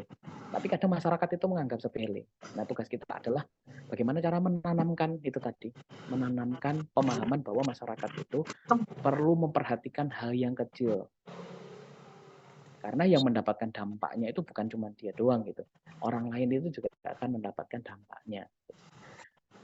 Jadi itu yang harus kita lakukan. Terus yang kedua, bagaimana cara atau tantangan kita. Sekarang itu juga trennya itu kan juga berkembang ya. Orang itu melakukan aktivitas gitu, hiburan gitu. Itu kan semuanya by on sosial media. Bagaimana caranya agar promosi kesehatan kita itu bisa masuk ke mereka. Nah, tentunya kita juga teknik yang kita lakukan dalam promosi kesehatan itu juga harus bisa mengikuti perkembangan zaman yang sekarang. Sekarang orang banyak yang lebih suka TikTok gitu misalkan. Nah, kita bisa melakukan edukasi lewat TikTok tadi. Caranya bagaimana? Banyak banget. Contoh yang bisa ngena bagaimana gitu. Nah, targetnya adalah kita harus mengetahui trennya dulu. Target kita itu siapa, kita juga harus tahu. Gitu. Kalau misalkan target kita itu adalah remaja. Nah, remaja sekarang itu suka hal yang seperti apa? Apakah dia suka lebih ke mungkin bentuk cerita kayak gitu, atau bahkan lewat animasi. Karena kita juga bisa menyisipkan informasi atau edukasinya itu lewat sebuah gambar atau bahkan animasi yang sedang digandrungi oleh orang-orang. Udah ngomong tentang gandrung. Contoh nih, ada sebuah akun. Kalau yang sekarang lagi tren itu apa? Akunnya apa? Yang animasi itu. Yang teman-teman sedang sukai gitu. Contohnya gini ya, ada animasi, namanya animasi opal. Apa sih, saya lupa namanya. Pokoknya adalah itu. Nah, itu kalau misalkan masyarakatnya ada yang buka nih pada para remaja karena ceritanya itu lucu. Nah, kita itu juga bisa bekerja sama. Jadi bekerja samanya itu dengan konten kreatornya itu agar edukasi-edukasi yang pengen kita berikan ke orang itu bisa kita sisipkan dari ceritanya itu tadi. Atau bahkan juga macam-macam ya, kita juga bisa bekerja sama dengan public figure. Mungkin ada public figure yang mereka itu juga mau nih, misalkan diajak kolaborasi. Kan banyak ya, kayak misalkan Cinta Laura pun juga dia itu suka yang namanya kesejahteraan atau tingkat kesehatan masyarakat, itu dia suka yang aktivitas-aktivitas yang semacam kayak gitu. Nah, mungkin kita bisa menggandeng konten kreator atau bahkan public figure atau influencer yang sekarang itu lagi tren. Tekniknya tuh seperti itu. Jadi kita harus tahu pasarnya siapa dan kita harus tahu nih pendekatannya seperti apa agar mereka bisa termasuki edukasi terkait dengan kesehatan itu tadi. Seperti itu, Mas. Siapa tadi namanya? Baik Pak, sudah terjawab jelas. Ya, Mas Koirul Setio. Saya mau ngomong Mas Setio. Mas Koirul, jadi seperti itu. Jadi kita harus tahu nih mereka sedang suka tren apa. Biar mereka itu juga ngikutin. Seperti itu. Ada lagi mungkin yang lainnya? Atau bahkan kalau kita misalkan pengen nih, ada lagi? Izin bertanya, Pak. Oh iya, silakan Mbak Salsa. Assalamualaikum warahmatullahi wabarakatuh. Perkenalkan nama saya Salsa Fina Febi Nurmala dari S1 Kedokteran Gigi. Izin bertanya, Pak, terkait dengan media promosi kesehatan. Nah, di sini seperti yang kita ketahui, media promosi kesehatan itu digunakan untuk mempengaruhi khalayak untuk melakukan atau yang ditujukan tersebut agar untuk dilakukan. Nah, di sini tapi permasalahannya apabila dari media promosi kesehatan ini itu dilakukan kepada orang tua, tentunya juga pasti orang tua agak merasa bingung gitu kan Pak ya. Nah, di sini apakah media promosi kesehatan yang paling efektif untuk dijadikan sebagai media promosi dan apakah yang menjadi dasar media promosi tersebut? Terima kasih Pak. Ya, terima kasih Mbak Salsa. Jadi Pak. Tantangannya adalah target kita itu adalah orang tua ya. Iya. Bukan anak orang remaja atau bahkan orang yang mungkin 30 tahunan gitu. Mungkin target kita itu adalah 50 tahun ke atas. Bagaimana sih sebenarnya agar sasaran orang yang 50 tahun tadi bisa terinfluence sama edukasi yang kita berikan. Ya, tentunya pertama, nah kita harus tahu nih orang tuanya tadi. Orang tua itu juga macam-macam. Dari background pendidikan macam-macam, pekerjaan macam-macam. Kalau misalkan sasaran kita itu random ya, jadi semua kalangan orang tua gitu ya, ya berarti kita harus tahu nih pendekatan paling cocok. Contohnya adalah penggunaan bahasa. Gitu. Orang-orang tua itu lebih suka menggunakan bahasa yang sopan. Pendekatannya seperti itu. Jadi kita bisa menggunakan bahasa yang lebih baku dan bisa dimengerti sama orang tua. Jangan menggunakan bahasa teknologi atau bahasa teknik atau bahasa gaul yang sekarang itu lagi tren. Mungkin mereka nggak tahu gitu. Jadi kita juga harus bisa menyesuaikan bahasa yang kita gunakan agar mereka itu paham apa yang ingin kita sampaikan. Gitu. Terus kemudian yang kedua terkait dengan pendidikan. Kita juga paling nggak itu tahu ya pendidikan yang mau kita edukasi itu seperti apa gitu. Kadang orang yang tidak sekolah gitu, sama orang yang pendidikannya S1, S2, S3 itu adalah kalangan yang berbeda cara berpikirnya. Karena orang tua sendiri, kalau setahu saya ya, orang tua yang sekarang itu sedang umurnya 50-an ke atas, itu mereka itu lebih suka diajak berdiskusi. Nah, pendekatannya itu bisa lewat diskusi tadi. Jadi ngomongnya itu face to face, terus kemudian lebih kayak kita menunjukkan bahwa kita tuh respect banget loh sama mereka. Orang tua sekarang itu kalau melihat anak muda yang respect, sopan, itu mereka itu lebih suka gitu. Nah, itu adalah salah satu pendekatan yang bisa kita lakukan. Jadi kalau misalkan nih kita dipandang sama orang tua tadi itu memiliki kepribadian yang bagus, sopan, santun, beretika gitu ya. Mereka nanti pasti akan welcome terhadap apapun yang akan kita sampaikan. Dengan bahasa yang sopan, baku, dan mungkin kita tinggal strateginya bagaimana menggunakan bahasa yang istilahnya itu baku dan bisa dipahami oleh mereka. Gitu. Tidak terlalu banyak istilah-istilah yang mungkin mereka itu nggak tahu. Mungkin seperti itu, Mbak Salsabila ya tadi ya? Salsabina, Pak. Oh, Mbak Salsabina, sorry. Ya. Mbak Salsabina. Terima kasih, Pak. Maka dari itu kita perlu tahu nih target kita tuh siapa.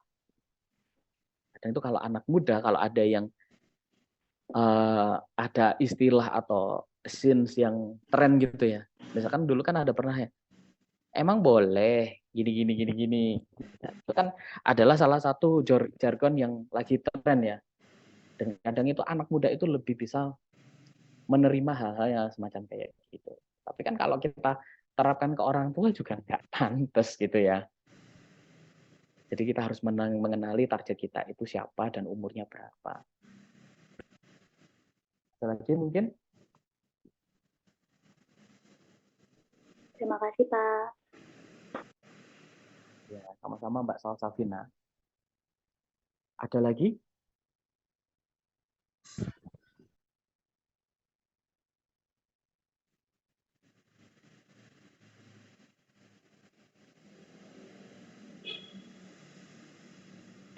Bapak izin bertanya, Ya, silakan.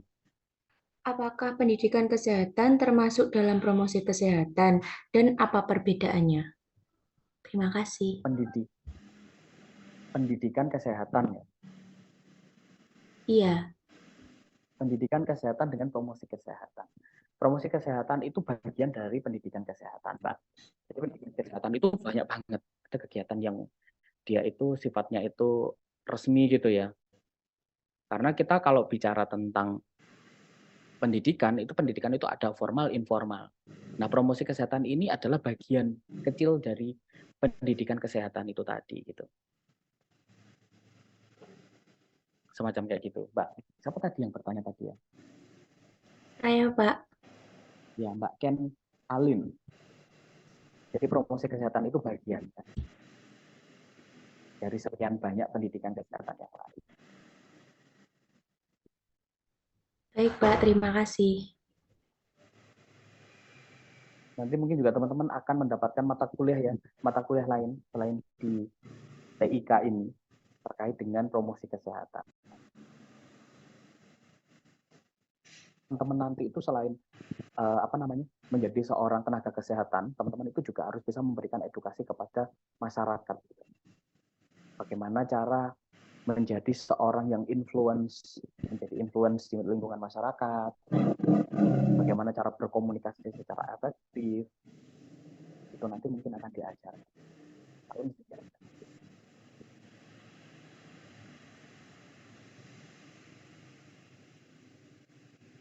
Karena nanti teman-teman juga akan diajari tentang psikologinya orang gitu.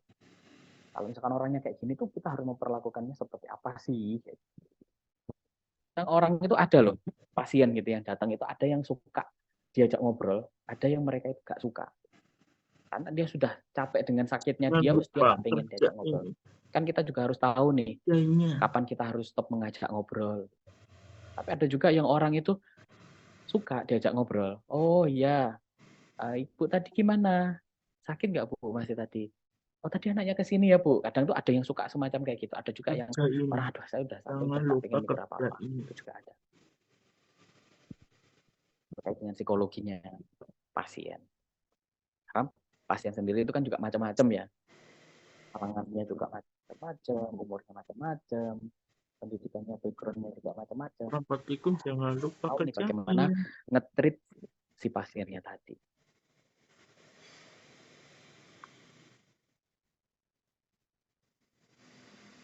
Ada lagi mungkin? Kurang 10 menit. Saya stop aja ya share-nya. Oke, terkait dengan mungkin nanti kalau ada pertanyaannya terkait dengan UTS. Soal UTS-nya sudah saya buat, soalnya pilihan ganda. Ini ada pertanyaan. Daring Kak, Pak. UTS-nya. Sebentar, ini ada pertanyaan nih. Untuk UTS kita tetap daring atau gimana? Oh, sama ya ternyata. Saya takut berhenti ngomong. Oke. UTS-nya insya Allah, bukan insya Allah lagi ya. Menggunakan Google Form, tapi terkait dengan sistematika, teman-teman harus datang ke sini atau mungkin dari tempat itu dari Deputi PPIP yang mengatur itu tadi. Tetapi soalnya sudah saya buat menggunakan Google Form, saya lupa jumlahnya berapa, tapi yang saya ingat adalah ketika teman-teman sudah selesai dan mengerjakannya secara benar, itu nilainya 100. Soalnya pilihan ganda semua, nggak ada uraiannya. Gitu. Saya lupa ada berapa ya soalnya. Pokoknya kalau dikerjain semua nilainya 100 lah intinya gitu. Mungkin ada yang mau ditanyakan. Oh ya, untuk materinya, materi di UTS itu adalah pertemuan 1 sampai 6. Jadi pertemuannya 1 sampai 6. Nanti kalau misalkan, ini kan hari ini kita pertemuan 7 ya, kenapa kok gak dimasukin gitu. Nah karena di pertemuan 7 ini masih ada part lanjutannya lagi, tetapi dengan dosen pengampu lain setelah UTS. Nah nanti part 7 ini akan masuk di di UAS. Jadi materi 7 ini masih ada part setelah UTS yang nanti itu akan dimasukkan di UAS. 1 sampai Seperti itu. 7. Dapat ditanyakan lagi? Bukan Presensinya, situ, ya saya cara lupa ya ngangkutnya presensi ya. Presensinya saya share. Saya lupa. Ada lagi mungkin? Izin bertanya Bapak, Ya, silakan. untuk UTS-nya dilakukan di hari apa, Pak? Hari atau tanggal apa? Setahu saya itu untuk jadwalnya itu tanggal 13 sampai 17. Tapi nggak tahu ya di hari apa ya. Soalnya yang menentukan dari Deputi PPIP. Kemarin saya hanya diminta untuk mengirimkan soal UTS-nya saja. Gitu. Tidak, setelah ini akan saya cek Bagi jawaban, Pak. UTS-nya di hari apa. Tapi mulai Baik, UTS itu tanggal 13 ya. baik. Senin 13 sampai besok Senin. mulai UTS. Oke, ya, Pak. Terima kasih. Mbak Lutfi ya tadi ya. Benar kok. Benar kok. Cara Kamis. Oke, presensinya sudah saya kirimkan di bagian chat. Silahkan bisa mengisi presensi.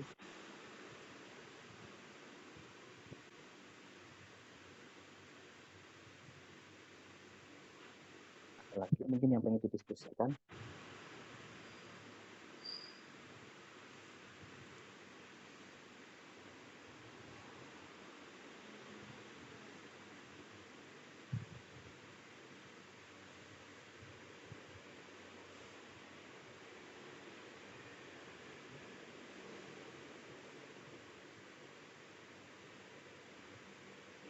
Pak, saya mau bertanya lagi, Pak. Ya, silahkan. Apakah promosi kesehatan mencakup pendekatan yang inklusif sehingga dapat mencapai efek yang sama di semua kelompok masyarakat?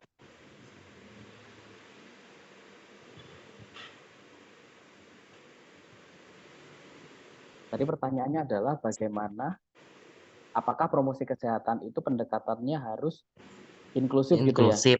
Nah, terus Oke. dapat mencapai efek yang sama di semua kelompok masyarakat. Oke, inklusif itu kan ajakan ya. Inklusif itu ajakan atau kita bisa mempengaruhi orang lain itu agar ikut serta gitu. Apakah harus begitu? Ya kalau bisa sih kita bisa mengajak ya. Dan juga bisa apa istilahnya ya, ilmu yang kita berikan itu mempengaruhi dia dan ilmunya tadi itu juga bisa mempengaruhi orang lain gitu. Jadi informasinya itu gak stuck di dia, tetapi juga menggerakkan dia agar juga disebarkan mungkin dari lingkungan keluarga, tetangga atau semacam kayak gitu. Apakah harus inklusif? Ya kalau bisa ya harus inklusif, harus bisa menggerakkan atau bahkan orang yang kita berikan edukasi tadi itu bisa terajak misalkan. Jadi bukan hanya stop. Kalau tidak inklusif kan berarti dia kadang stop ya. Misalkan jangan buang sampah sembarangan di dekat sungai gitu. Oke, dia teredukasi jangan buang sampah. Kalau misalkan dia terpengaruh untuk ajakan yang lebih bagus lagi gitu, ya dia akan datang ke pinggiran sungai tadi. Dia akan membantu untuk membersihkan sampah-sampah yang ada di sana, berarti bergerak ya. Tapi kalau misalkan dia ya hanya memahami itu tadi ya, dia akan stop untuk tidak membuang sampah di sana. Tapi yang paling bagus ya inklusif. Itu Mas Khairul. Oh, baik, Pak. Terima kasih, Pak. Iya. Kalau bisa termotivasi dan mengajak mereka, dan mereka juga ikut andil dan berperan. Itu target kita sebenarnya ya, seharusnya ya. Karena kan kalau kita ngomong doang tanpa aksi itu kan sesuatu yang bohong gitu kadang ya. Orang ngomong itu cuma ngomong doang gitu, tapi nggak ada aksinya. Tapi sebenarnya orang yang berhenti untuk membuang sampah itu sebenarnya juga salah satu bagian dari act ya, action ya, atau tindakan gitu. Seperti itu. Ada lagi mungkin?